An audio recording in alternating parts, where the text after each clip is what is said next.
Bienvenue pour cette nouvelle séquence des paroles de la vie éternelle avec Marc Joseph. Nous sommes donc aujourd'hui le 18 juillet 2023.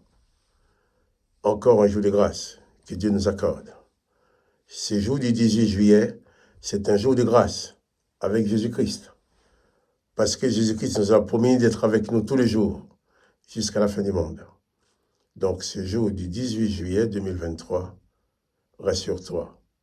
Jésus-Christ est avec toi. Alors, pas de panique devant les circonstances.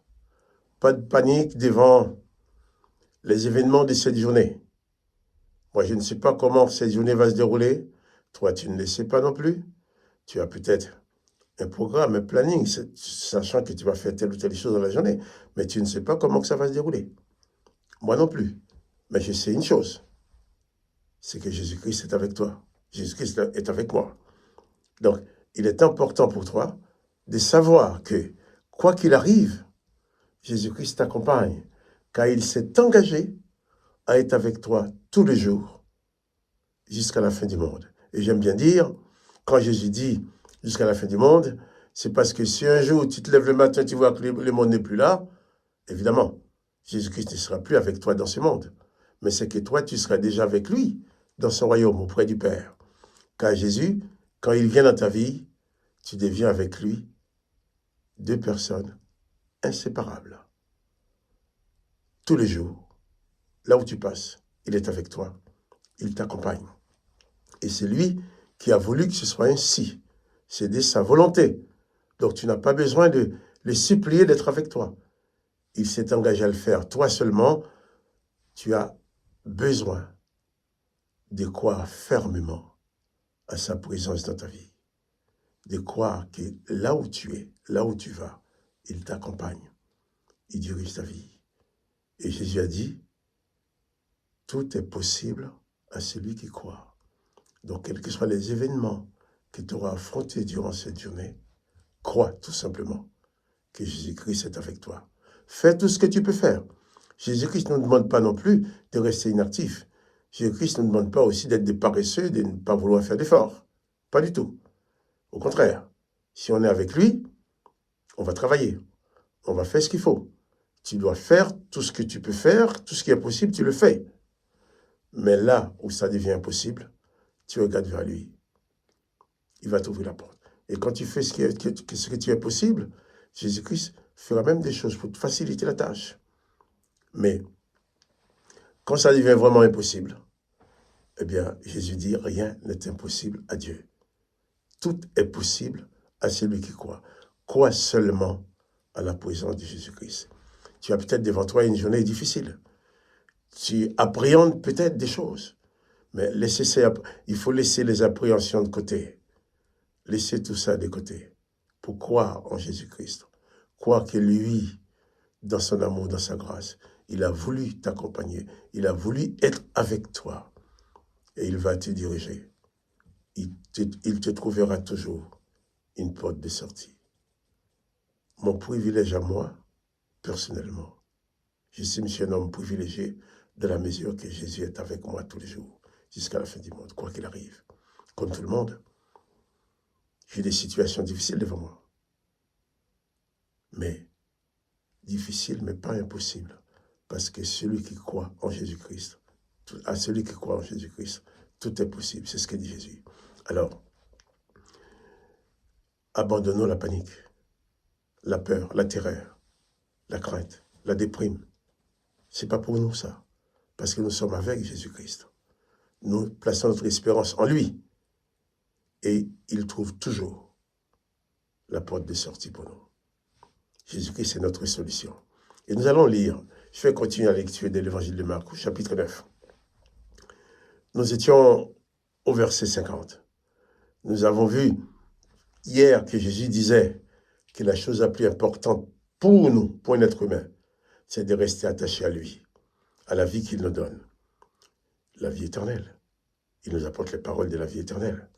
Il a même dit, si c'est ton pied ou ton bras ou ton œil qui veut t'empêcher de garder la vie que Jésus-Christ te donne, eh bien, il faut t'en séparer.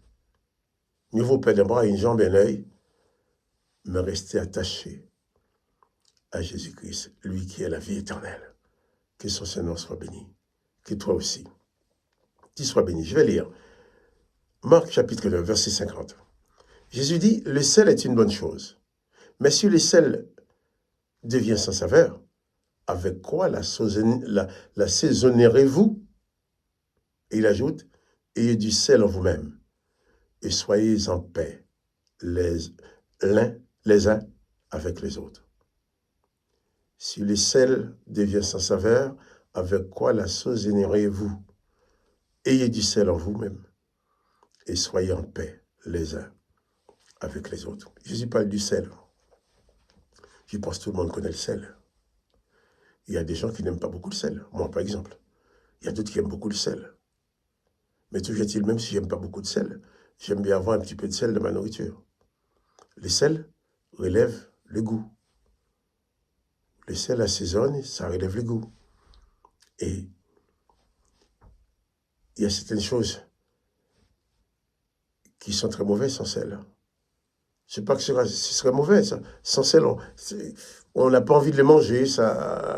Des fois, on donne la nourriture, on rajoute du sel parce qu'on veut sentir le goût du sel. Donc, le sel, c'est important. J'ai dit, il y a du sel en vous. Qui signifie? Qu'est-ce que ça veut dire? Jésus ne nous demande pas de nous balader chacun avec 1 kilo de sel sur le dos ou 10 kilos de sel sur le dos, non. Il veut nous dire que nous devons faire en sorte que les gens se sentent bien en notre présence.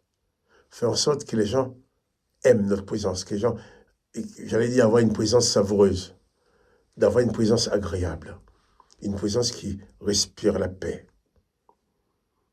d'avoir un comportement qui ne met pas les gens mal à l'aise, d'avoir un comportement qui apporte la détente, qui apporte la paix, qui apporte la joie.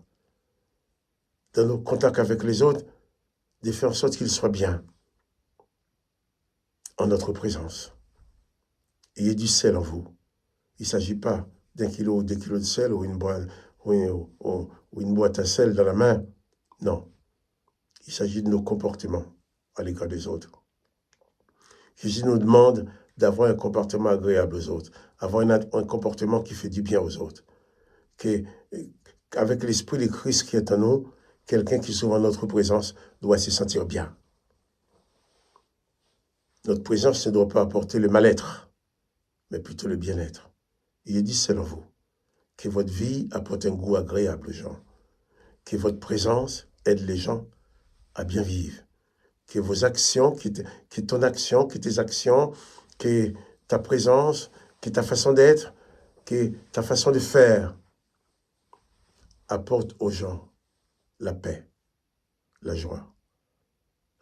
Que les gens se sentent bien en ta présence parce que tu es rempli de Jésus-Christ, tu es rempli d'amour, tu es un promoteur de paix, que ta présence, que les gens respirent la paix, respirent l'amour, respirent la joie en ta présence. Pourquoi? Parce que tu ne feras du mal à personne. Tu ne vas rien faire pour déranger les gens, mais au contraire, tu vas tout faire pour leur bonheur, pour qu'ils soient en paix. Et Jésus y rajoute, il dit, ayez du sel en vous-même, et il ajoute, et soyez en paix les uns avec les autres. Soyez en paix avec les autres. Qu'il soit un homme, une femme de paix, une personne de paix, une personne qui respire la paix, une personne dans la présence de qui tout le monde est en paix. Tu n'es pas là pour faire la guerre. Jésus dit d'être en paix. Si peut-être quelquefois, tu dois même accepter quelque injustice et rester en paix avec les autres, eh bien Jésus a accepté l'injustice. Jésus a supporté, mais il a toujours été en paix. Il n'a condamné personne. Il n'a maudit personne, même quand il était en train de mourir. Donc, ayez du sel en vous-même et soyez en paix les uns avec les autres. Que ta présence donne envie de vivre. Que les gens qui t'entendent, qui te voient agir, se sentent à l'aise en ta présence. Parce que tu as une présence agréable. Une présence qui respire la paix, le bonheur, la joie. En sorte que les gens puissent venir toujours savourer auprès de toi la présence de Jésus-Christ qui remplit ta vie. Que le nom de Jésus-Christ soit béni. Que toi aussi, et tu sois béni.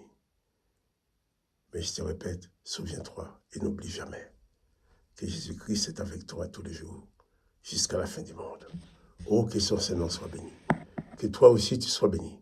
Quant à moi, Marc Joseph, je te dis bien, à demain, pour une autre séquence de paroles de la vie éternelle.